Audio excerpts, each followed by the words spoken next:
سڵاو ئازیزان، بەخێربێن بۆ ڕادیۆی بازرگانی هێڵ ترێدینگ. ئەمڕۆ دووشەممە 15 نیسانی 2024 لەم بەرنامەیەدا پێداچوونەوە بە گرنگترین هەواڵی فۆڕێکس دەکەین کە دەتوانێت کاریگەری لەسەر بازاڕ هەبێت لەم هەفتەیەدا.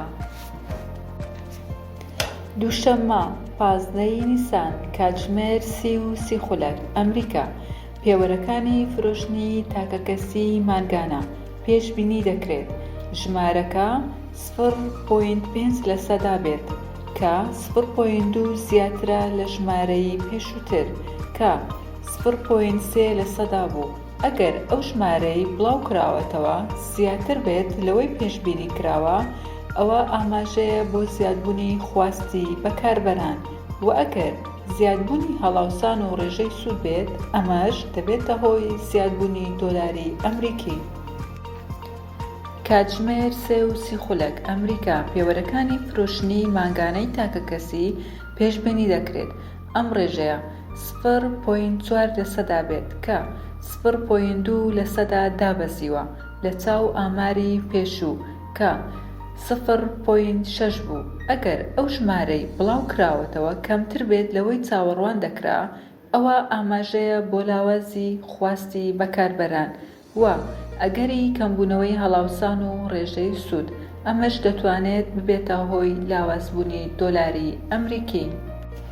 سێشەممە 16 نیسان کاتژمێر 5 چین بەرهەمی ناوخۆیی گشتی پێشبینی دەکرێت ئەو ڕێژەیە 4.8% بێت کە 0.4% دابەزیوە لە چاو ئاماری پێشوو کە 5.2% بوو. ئەگەر ئەو ئامارەی بڵاوکراوە کەمتر بێت لەوەی پێشبینی دەکرات، ئەوە ئاماژەیە بۆ خاوبوونەوەی گەشەی ئابووری چین، و ئەگەری کەمبوونەوەی خواست لەسەر کاڵا چینیەکان، ئەمەش دەتوانێت ببێتە هۆی لاوازبوونی یوانی چینی.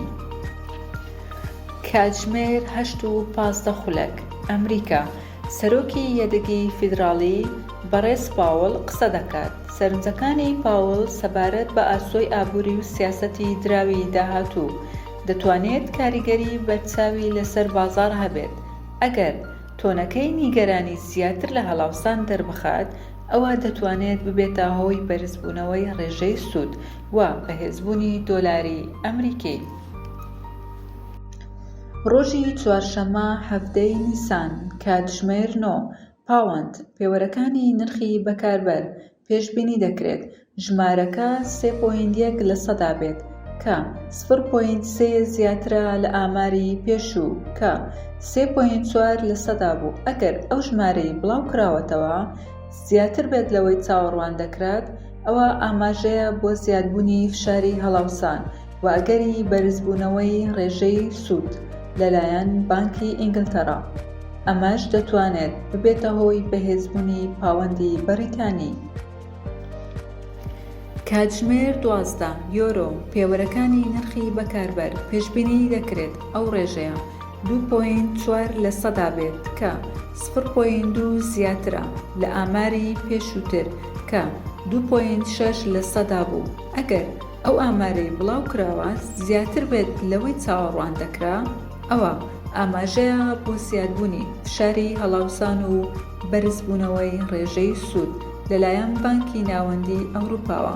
ئەمەش دەتوانێت ببێتە هۆی بەهێزبوونی یۆرۆ. کاتژمێر 5:30 ئەمریکا ئینۆفۆ نیتۆری نەوتی خاو. ئەم راپۆرتە گۆڕانکاری لە کۆگای نەوتی خاوی ئەمریکا نیشان دەدات زیادبوونی کۆگاکان دەتوانێت ئاماژە بێت بۆ کەمبوونەوەی خواست و زیادەڕۆیی لە دابینکردن. ئەمەش دەبێتە هۆی دابەزینی نرخی نەوت. کەمبوونەوەی کۆگاکان دەتوانێت ئاماژە بێت بۆ زیادبوونی خواست و کەمی دابینکردن. ئەمەش دەبێتە هۆی بەرزبوونەوەی نرخی نەوت. پێنجشەممە 18 نیسان کاتژمێر 3:30 ئەمریکا پێوەرەکانی داواکاری بێکاری پێشبینی دەکرێت ژمارەکە 214,000 بێت کە 3,000 زیاترە لە ژمارەی پێشووتر کە 211,000 بوو.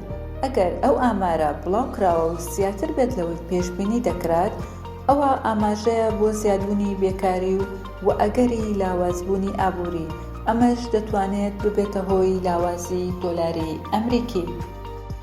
کاتژمێر 3:30 ئەمریکا. پێوەرەکانی بەرهەمهێنانی یەدەگی فیدڕاڵی فیلادلفیا. ئەم پێوەرە چالاکی بەرهەمهێنان لە ناوچەی ناوەڕاستی ئەتلەسی ئەمریکا دەپێوێت. ئەم ژمارەیە کە زیاترە لەوەی چاوەڕوان دەکرا کە ئاماژەیە بۆ گەشەسەندنی بەهێزتر لە کەرتی بەرهەمهێنان و ئەگەری بەرزبوونەوەی ڕێژەی سوود لەلایەن بانکی فیدڕاڵیەوە، ئەمەش دەتوانێت ببێتە هۆی بەهێزبوونی دۆلاری ئەمریکی. گەیشتینە کۆتایی ئەم ئاڵقەی ڕادیۆیی هێڵپ ترێدینگ. هیوادارین ئەم پێشبینیە ئابووریانەی ئەم هەفتەیەتان بەدڵ بوو بێت.